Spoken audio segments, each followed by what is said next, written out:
그냥 누구에게나 일어나는 소소한 이야기, 우리 평범의 일상의 이야기들을 수다로 떨고 그리고 조금 생각해보는 그 누나입니다. 뒷담화 좋아하시죠? 저도 좋아합니다. 이 세상에 뒷담화 없으면 무슨 재미로, 해가 떠도 뒷담화, 달이 떠도 뒷담화, 뒷담화가 최고야, 이런 노래가 있죠. 최근 아는 언니랑 통화를 하다가 제 친구가 저에 대해서 한 말을 들었어요. 아니, 김영민 선생님은 자기가 책임질 일도 아니면서 불만 질러놓고 자기는 쏙 빠져서 다른 사람 고생을 시키냐고 그런 말을 했다는 거예요. 제가 많이 듣던 말입니다. 그런데 제3자를 통해서 그 얘기를 들으니까 기분이 확 상하는 거예요. 서운하기도 하고요. 그 말을 했다는 친구에게 전화를 해서 자초지정, 경위를 따지고 싶었습니다. 그렇지만 참았습니다. 이런 일일수록 직접 만나는 게 낫죠. 전화를 해서 따졌다가 일이 커지기도 하잖아요. 그 친구를 만나려고 하는데 만날 기회를 잡지 못했어요. 그러니 제 서운한 마음이 가셨겠어요? 그래서 그 상황을 아는 후배 한 명에게 전화를 해서 제 서운한 마음을 풀었죠. 뒷담화를 한 거죠. 딱 한 명에게만 했습니다. 뒷담화를 받아줄 상대를 신중하게 골라야 합니다. 4가지 조건이 있습니다. 첫째, 제가 뒷담화를 할 그 이야기에 자초지정을 좀 아는 사람이어야 됩니다. 배경 지식이 있어야 되는 거죠. 안 그러면 일일이 구구절절히 다 설명해야 되니까 얼마나 피곤하겠어요. 둘째는 이왕이면 그 이야기에 관련된 사람들을 직접적으로 알면 더 좋습니다. 몰입도 짱입니다. 세 번째는 비밀을 지켜줘야 됩니다. 왜요? 뒷담화니까요. 넷째는 제가 말하는 이 심정, 저의 서운한, 억울한 이런 거에 동조를 해줘야 됩니다. 근데 이 네 번째가 쉽지가 않아요. 잘못하다간 삐끗 어긋나기도 하죠. 맞아. 걔는 지가 그 과정에 있지도 않았으면서 뭘 안다고 그런 말을 하는 거야. 이렇게 말하면 합격입니다. 그런데 아니, 직접 전화해서 자초지종이나 맥락을 좀 따져봐야 되는 거 아니야? 라고 하거나, 야, 맞잖아. 너 원래 이랬다 저랬다 잘하고 네가 불질러 놓고 도망간 거 맞잖아. 요렇게 말하면 기분이 확 상하죠. 왜요? 맞는 말이니까요.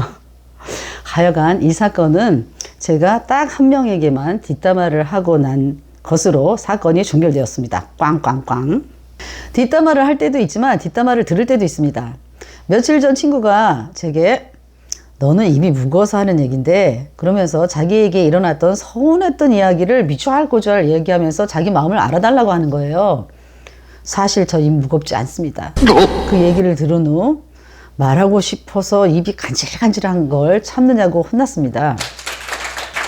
뒷담화의 대상이 된 사람에게 그 뒷담화의 내용이 전달되면서 사달이 나는 경우가 많죠. 친한 친구 사이가 갈라지거나 조직이나 집단인 경우에 두 패로 나눠지는 경우도 있습니다. 처음에 뒷담화했던 말은 그 말이 아니었는데 그 말이 커지고 변질돼서 나중에는 이상한 말이 돼서 뒷담화의 대상이 됐던 그 사람에게 들어가는 경우가 많잖아요. 아니면 뒷담화를 했을 그 당시에 상황과 맥락이 싹둑 다 잘려나가고 그 멘트 하나만 딱 전달되는 경우가 많잖아요. 제 친구가 제게 자기 심정을 털어놨을 때 저는 그냥 듣기만 했습니다. 그 상황에 대한 제 생각을 말하고 싶었지만 참았습니다. 왜냐하면 그 친구는 자기의 심정에 동조해 주기를 바랬기 때문이죠. 그 말을 해봤자 소용이 없다라고 생각했기 때문입니다. 그렇다고 그 친구에게 동조해서 맞아, 걔는 왜 그러는 거니? 이렇게 같이 욕하지도 않았습니다. 그냥 그랬구나, 속상했겠다, 이 정도로 끝냈죠. 뒷담화 관련한 세 번째 이야기입니다. 동네 언니랑 통화를 하는데 중간에 언니가 제게 야, 너는 그 얘기를 도대체 몇 번을 하는 거야? 10번도 더 했어. 도대체 왜 그러는 거야? 사사건건 이렇게 얘기를 하는데 깜짝 놀랐어요. 순간 당황했습니다.